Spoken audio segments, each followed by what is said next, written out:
welcome to GQUAT Traditions. If you're new, welcome.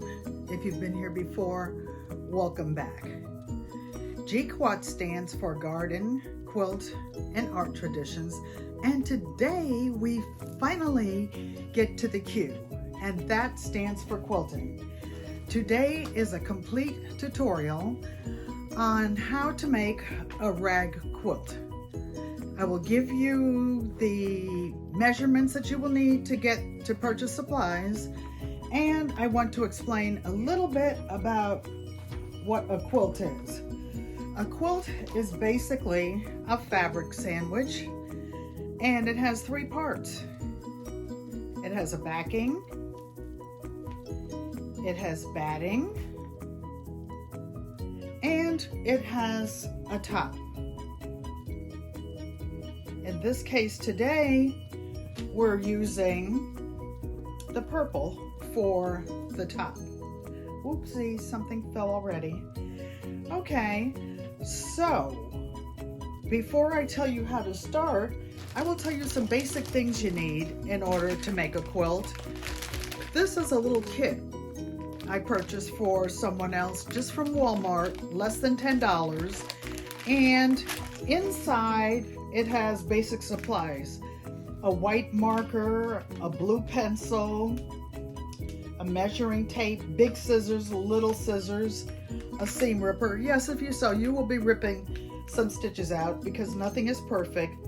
Needles, some thread. I like special quilting thread for quilts because it's a heavier quality.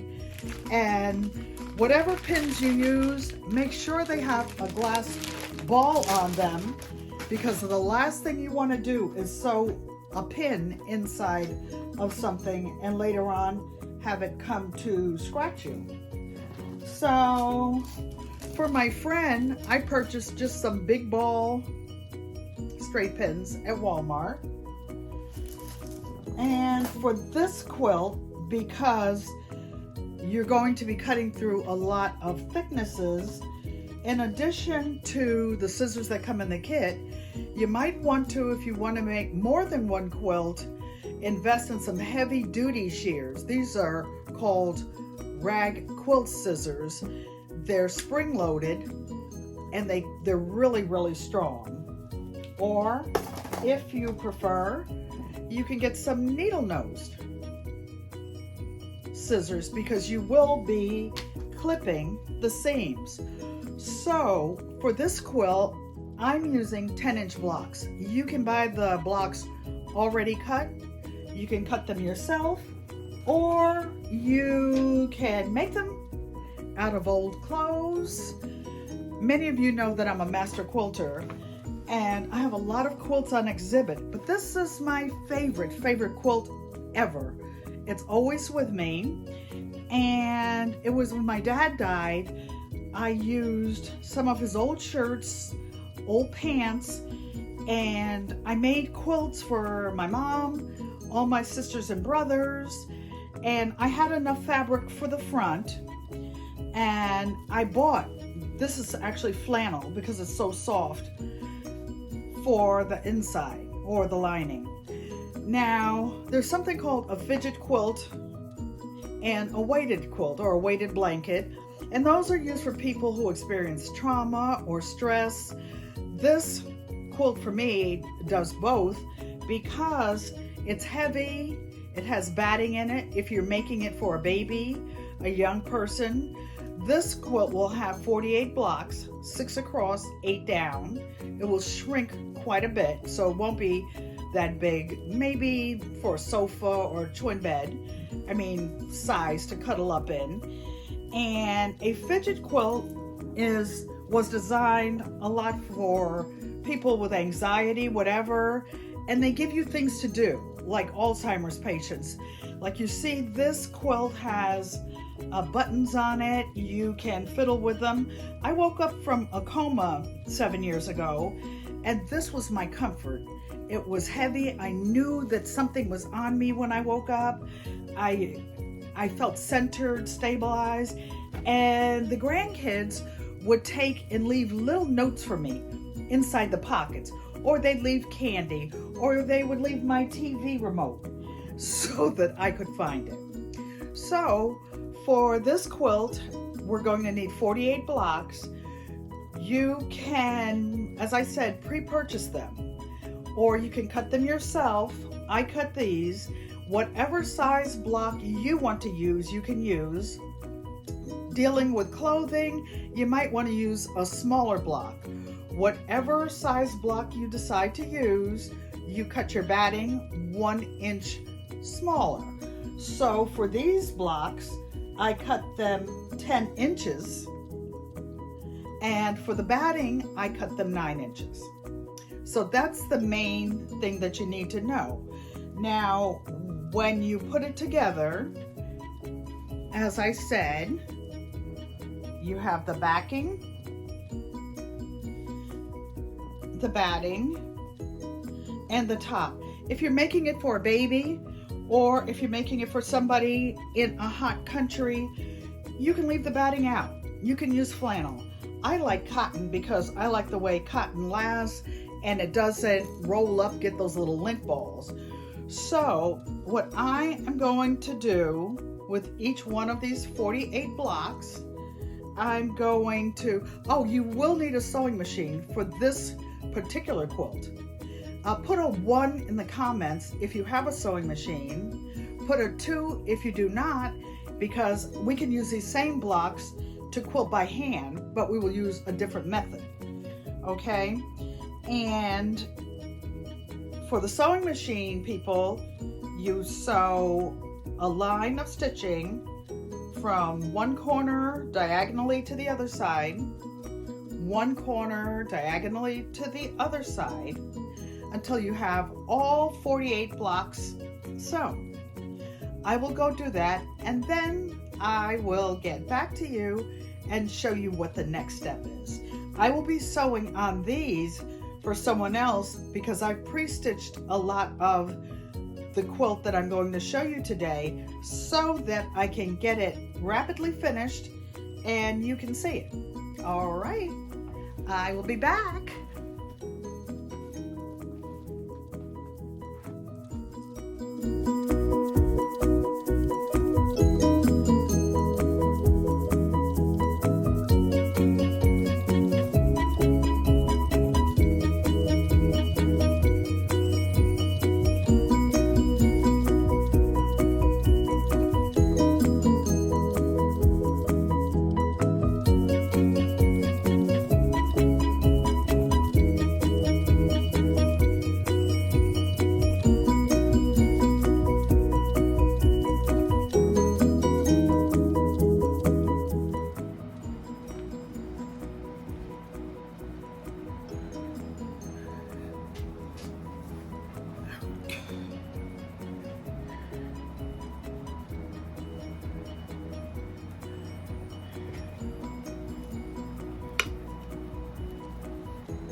Okay, that was just an example to show you how to sew diagonally across each block. To backstitch, go back, sewing through all 3 layers. My quilt, I made 6 blocks across, 8 blocks down, for a total of 48 on the front, 48 on the back, which is a total of 96 blocks, and a piece of batting inside each one. Again, you don't have to use batting. You can use flannel to make it a lightweight, and you can make it any size you want. I use 10-inch blocks with 9-inch batting. You can make any size or color that you want. I suggest, though, if you want to make a 3-color quilt that like I did, that you use the same color on the front and the back so they don't get mixed up. Okay? On mine, I just use the same color on the entire back.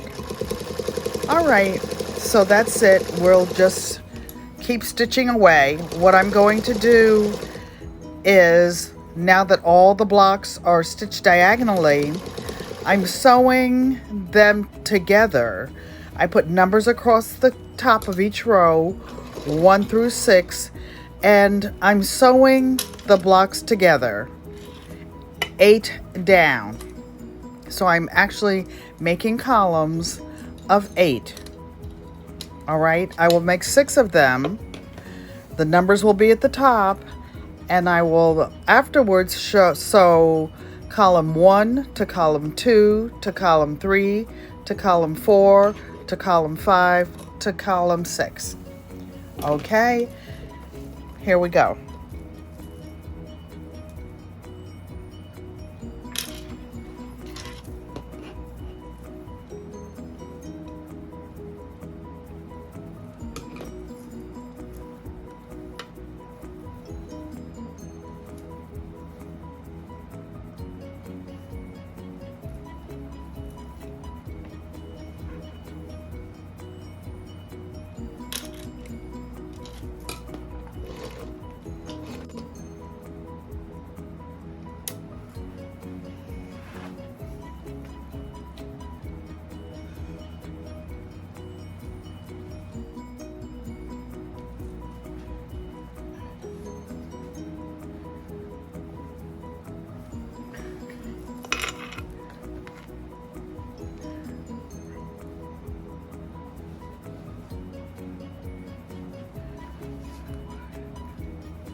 Now, before you go through finally putting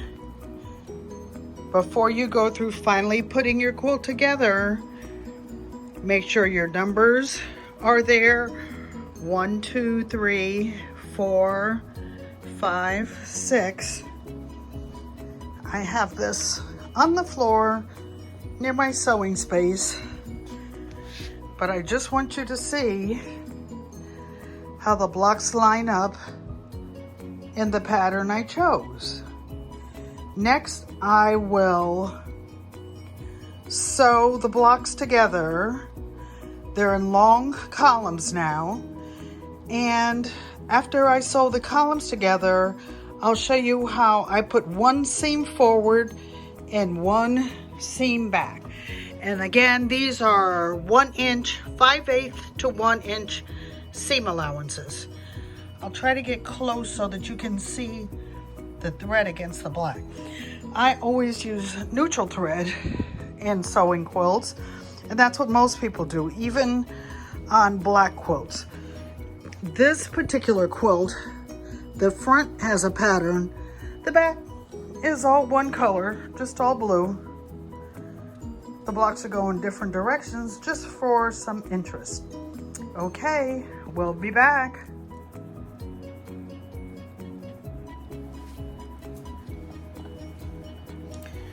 Okay, so we have all of the rows of the quilt sewn together. We've put the numbers in the top of each one. This is column 1, column 2, and we're going to sew the 2 of these together. All right, so this is 1, this is 2, and you're going to use some heavy pins. Now, the only thing about sewing the sides, you're sewing through 6 thicknesses. So the top layer you want to push forward. The bottom one, push it the other direction. Doesn't matter which direction you use it. And put a nice heavy pin in to secure it. I'm trying to do it upside down and I can't because it's heavy. So there's one.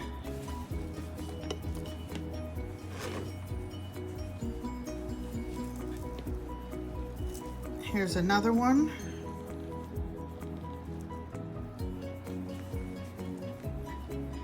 Again, this is why I use these big heavy duty pins for these big quilts, the big yellow ones that I showed you earlier. All right, so to speed things up, I already have the rest of them pinned, but I wanted to show you. So now we're going to sew a big fat seam, 5/8 of an inch to an inch. Forget all of the quilting rules you ever heard about or knew. This is a fun quilt. This is a fun quilt. Don't worry about the strings, anything. Okay, so let's sew. I go forward, backwards a little bit. And you do this for a heavy quilt. Don't you just love this fabric? I love dragonflies. I love purple. This is the perfect fabric.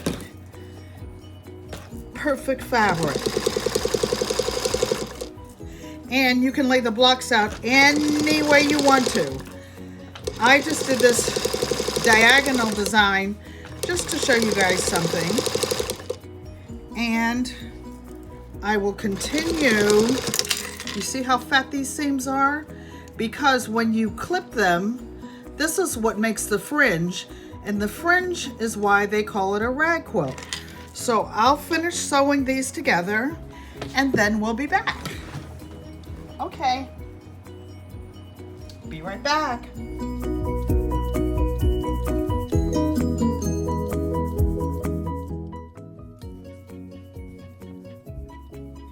Okay, ladies and gentlemen, we're in for the final stretch. And the last thing we have to do is to go around the edges of the quilt. I like to do it twice. I like to, when I go over the seams, this will sound like a rat-a-tat-tat, pew-pew, because it's a heavy-duty machine. And this machine was actually born in 1948, like me, and I love it. It's like my old Ford F-150 truck, takes a licking and it keeps on ticking. I guarantee you this quilt and this machine will be here when I'm not. So when I go around the outer edges twice, it doesn't have to be neat. It doesn't have to be anything. Then you take your handy dandy scissors that I told you would need, and you go along the edges and you make little cuts. I like to make mine about 1/4 of an inch, but maybe 2 or 3 cuts every inch. You see this? And these spring load, these are specially for rag quilts, these scissors. I have another pair that are micro thin, whatever you prefer, or just use what you have. Don't spend a lot of money buying stuff. And you know what? This quilt is the ultimate prepper's tool that you would need. Anybody who ever prepped for anything, people on the wagon trains, they didn't have down comforters and all that fancy stuff. They didn't have campfires in the back of those old wagons. You know, people walking along the Trail of Tears, escaped slaves, whatever. What they did have, many of them, was a nice thick quilt. And the quilt, even if you're in a hot place, nothing like having one of these soft quilts underneath you. You could be sitting on hot pavement, you know, your car broken down or something. This is insulation. A quilt is invaluable, and it's such a comforting thing. So I will see you at the end of this. I'm going to sew around the second time.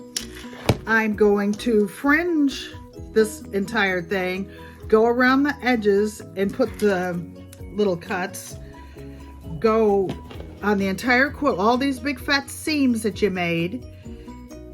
You make 1/4 inch cuts or whatever in, where'd I put them? In the corners. In the corners, I like to just cut. Make sure you don't cut into the stitches.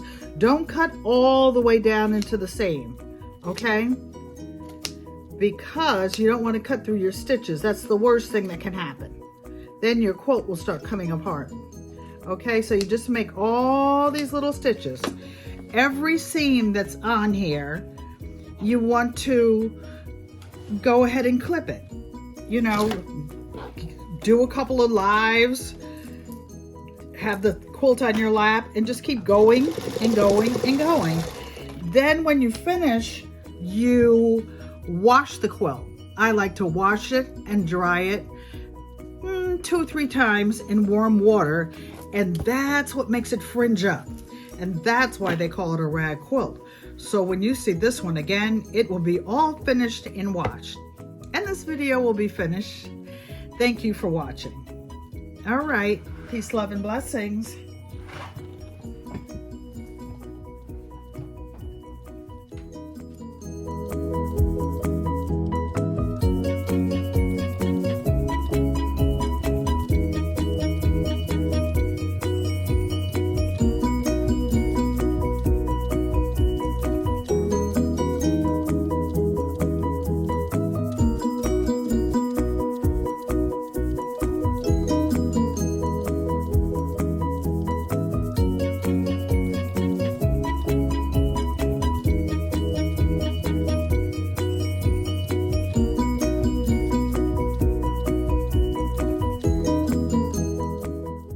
Now that your quilt is finished, wash and dry it, if you can, 2 or 3 times. That will not only fringe it, it will take all of the lint from the little pieces away. I've decided to give this quilt to my grandson Bakari. I wrote his name up there next to the crown. I put my label on the back, Nana. This will be used for his car, a prepper kit, because he probably won't use it inside in Los Angeles. Thank you for watching. Don't forget to like, comment, subscribe, and share. Thank you.